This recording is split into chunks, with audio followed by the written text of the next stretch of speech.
Not much mattered about the 2021 baseball season in Pittsburgh, certainly not in any collective way. But there's one component that does mean something toward what they're constructing in the future, and it's another reason to believe of the 5 that I'm sharing this week. Good morning to you. Good Wednesday morning. I'm Dejan Kovacevic of DK Pittsburgh Sports, and this is Daily Shot of Pirates. It comes your way bright and early every weekday. If you're into football and or hockey, I also offer up daily shots of Steelers and Penguins right where you found this. The Pirates finished number 1 in the majors in fielding percentage. Did you know that? Fewest errors? That's something. That is not nothing. That is not a meaningless stat because they didn't do this or they didn't do that.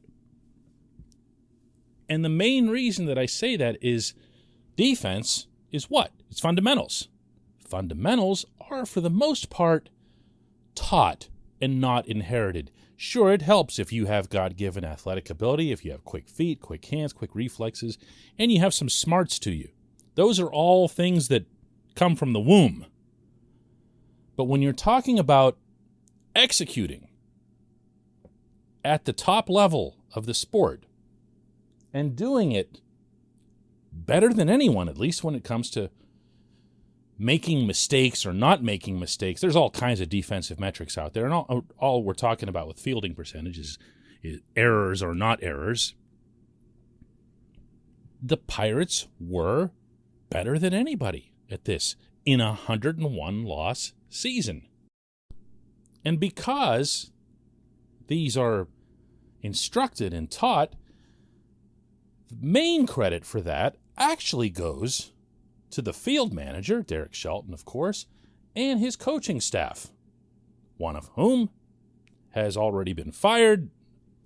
Another podcast for another day. That's Joey Cora, of course. Tarek Brock, the first base coach, was working with the outfielders, and presumably whoever it is that the Pirates will bring in to replace Cora, that hasn't happened yet, will be someone who's some kind of ace infield guy.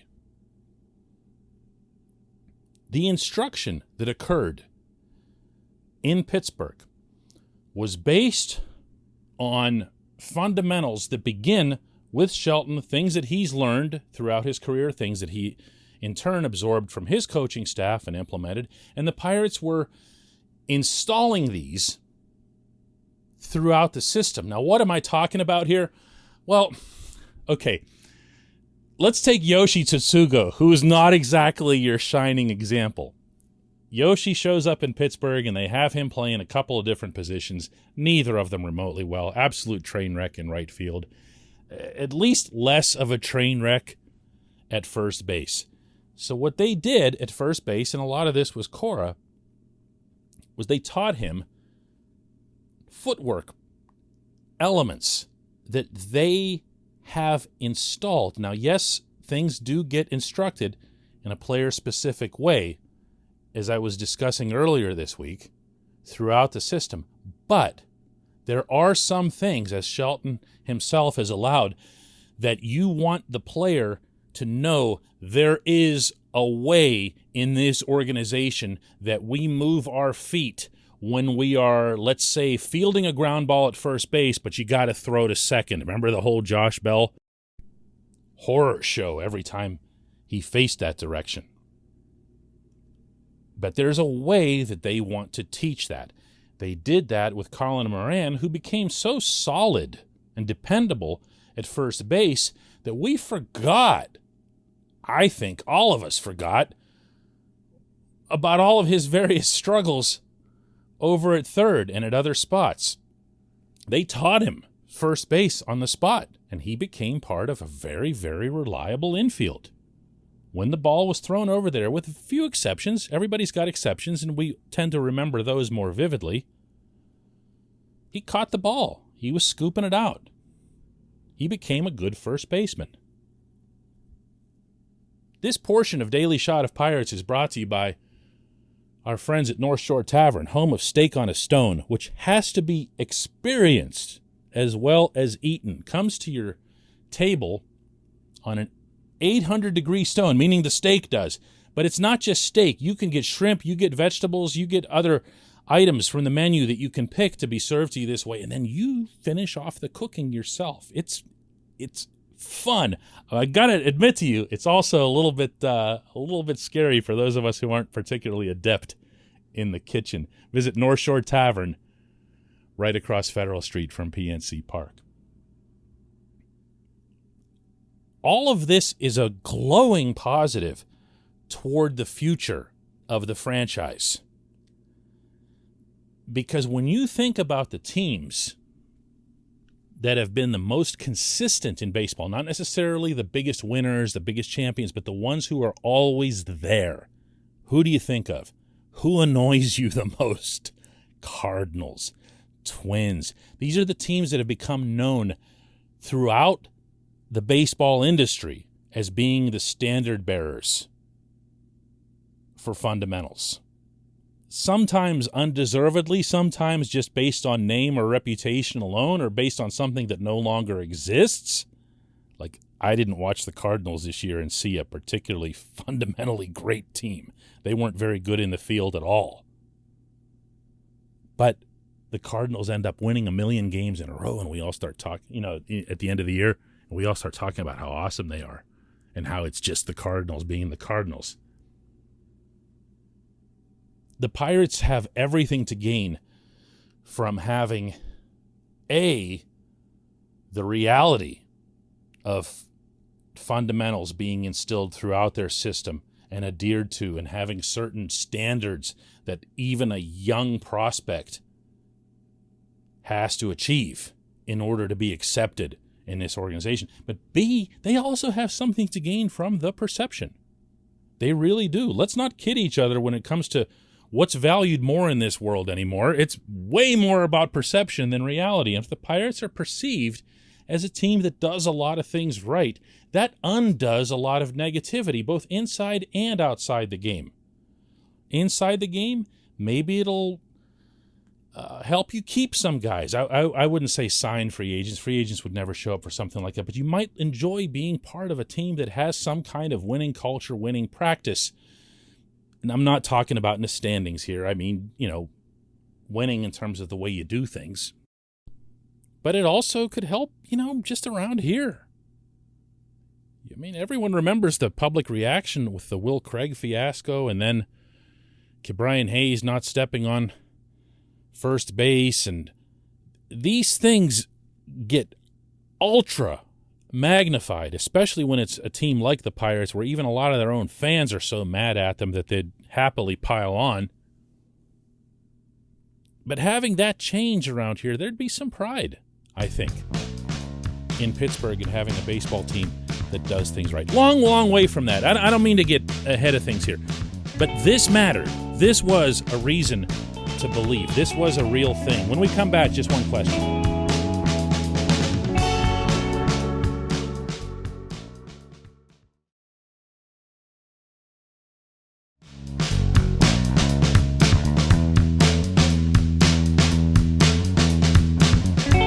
Back. It's time for just one question, and that comes today from Eric Cupp, who asks, who makes up the Pirates rotation next season? You know what I do every time, Eric, I think about next year's rotation? The first two words that pop into my head are Bryce Wilson. Not because I think he's special, but because he's the one guy I'm sure I'm going to forget in making a list. I'm not operating with a cheat sheet here in front of you, which I think might actually make this exercise more fun. But we're going to start with Bryce Wilson just to guarantee that I don't leave him out. Plus, he's a younger guy who's got some potential, and there's no reason to not see what he's got. He can have basically the equivalent of his Chad Kuhl / Will Crow opportunity here, where you're not going to have some fabulous rotation anyway. He's young enough. The Braves obviously liked him. Why not see what it is that he can do? He has not floored me. So I don't say this in any kind of glowing way. I haven't seen great stuff from him. I like some of his poise and his confidence, but not this stuff. And by the way, as long as we're on the subject, Crow has earned himself at least a chance at that rotation. I didn't think I liked his stuff either, and then his last couple of starts in September, which really shouldn't be all that influential, but they're the last thing you see, he starts flashing this outstanding changeup and getting everybody out, and you're like, whoa, dude, you could have been doing this all year? Really? He's not overpowering, but he's got some stuff, and he's definitely got the whole poise / confidence with an extra dose of moxie in there too. So there's a couple right there. I am a JT Brubaker guy. I do not apologize for that. I do not look at the number of home runs, and there were millions of them that he gave up this year. I am a Brubaker guy, factoring in that the most important thing that he had to do in 2021 was to A, show well, which he did early on, first couple months, best pitcher on the staff, and B, make it the whole way through the season, which he almost did. Almost. Because of the elbow injury that was not a Tommy John, but he had an elbow injury that cost him 2019. 2020 was abbreviated for everybody, so he needed to get stretched back out. When he's on, he's going to be a good pitcher for this team. I'm not suggesting ace material or anything like that, but he's going to be a good pitcher. Then there's Mitch Keller. You know, one start, you feel like he's figured it out. The next start, you feel like, wow, really? Seriously, kid? And then it just goes on and on and on. He did seem to find some things out in the latter part of August and in through September. Unfortunately, when he found some of those things out, he still didn't get results. You'd like to take him at his word that things were going better than what the numbers would suggest. But at some point or other, those numbers have to match whatever it is that he's feeling.